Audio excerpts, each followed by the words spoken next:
Sir कल हम किसी से पूछ रहे थे तो उन्होंने कहा कि पॉपुलेशन की बुनियाद के ऊपर ज़्यादा वसाइल तकसीम किए जाते हैं, तो नए फार्मूला में पॉपुलेशन की परसेंटेज कम की जाएगी और सूबों को इंकरेज किया जाएगा कि वो खुद अपने मुकामी वसाइल भी पैदा करें।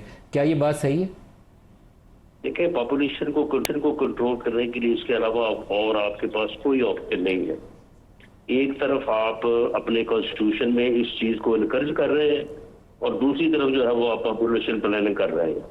और अगर आप इस तरह से जो है वो पॉपुलेशन को कॉन्स्टिट्यूशनली इनकरेज करें और अदरवाइज सिर्फ जुबानी कलामी जो है वो दूसरी बात करें, तो अगर फिर अगले यानी कोई 30-40 साल में अगर आप 50 करोड़ हो गए तो फिर अल्लाह ही हाफिज है, फिर आप जितनी मर्जी तरक्की करने पर हाल से बुरा होगा। सर जब आप आईनी अदालत बनाने की बात करते हैं तो उसके साथ जुड़ी हुई एक तजवीज़ ये भी है कि जजों की रिटायरमेंट एज कॉन्स्टिट्यूशनल कोर्ट के लिए उसको बढ़ा दिया जाए। क्या ये बात सही है? जी दुरुस्त है। ये दुरुस्त है। तो रिटायरमेंट एज 70 साल की जाएगी? जी नहीं, 68 ईयर्स। चले हम सुबह में समझा आ जाएगा आपके सामने। हाँ 68 ईयर्स है। मैं 70 साल इसलिए बोल दिया था कि आप बड़े फराख्तिल आदमी, आपने कहा होगा एक ही दफ़ा 70 कर देते हैं। तो सर तरकई साहब से भी इस पर रद्द में ले लें। शहराम साहब, ये दो बड़ी बातें हैं, कॉन्स्टिट्यूशनल कोर्ट और जजेस की रिटायरमेंट है 68 ईयर्स। देखिए, हम तो पहले ही अपना इस पे तहरीक इंसाफ अपना मौक़िफ़ दे चुकी है कि इसकी क्यों ज़रूरत आई, इससे सिस्टम को क्या फ़ायदा होगा। आप एक पार्टी को क्लैम करना चाहते हैं, एक लीडर को, उसके विज़न को, उसके हिसाब किताब को, और उससे फिर जो फैसले आए वो आपके सामने हैं, उस पर क्या डिबेट होगी। और उसको अभी भी क्वेश्चन मार्क है क्योंकि 26वीं आईनी तरमीम और आपका कॉन्स्टिट्यूशनल बेंच जो है उस पर डिबेट चल रही है कि आया ये होना चाहिए, नहीं होना चाहिए, ठीक है या गलत है, उसका तो अभी फ़ैसला ही नहीं आया ना।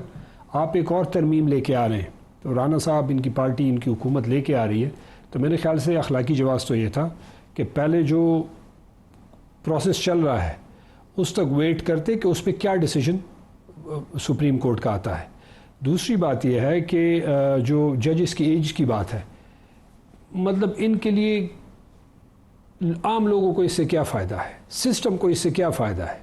हमें ये बताए कि अगर ये एक जज 62 या 64 में रिटायर होता है, वो 78 उसकी उम्र इस बेंच के लोगों की क्यों की जा रही है? 65 से 68 कर 65 3 साल बढ़ाया जा रहा है। कोई स्पेसिफिक लोग हैं जो रिटायरमेंट के करीब हैं और उनको उस लूप में लाया जा रहा है। कॉन्स्टिट्यूशनल कोर्ट के लिए पहले जज होंगे, शायद मोस्ट लाइकली सबसे पहले बेनिफिशियरी वही होंगे। देखें तो हर चीज़ के पीछे इंटेंट क्या है, आपका इरादा क्या है, आप वो काम करना क्यों चाहते हैं।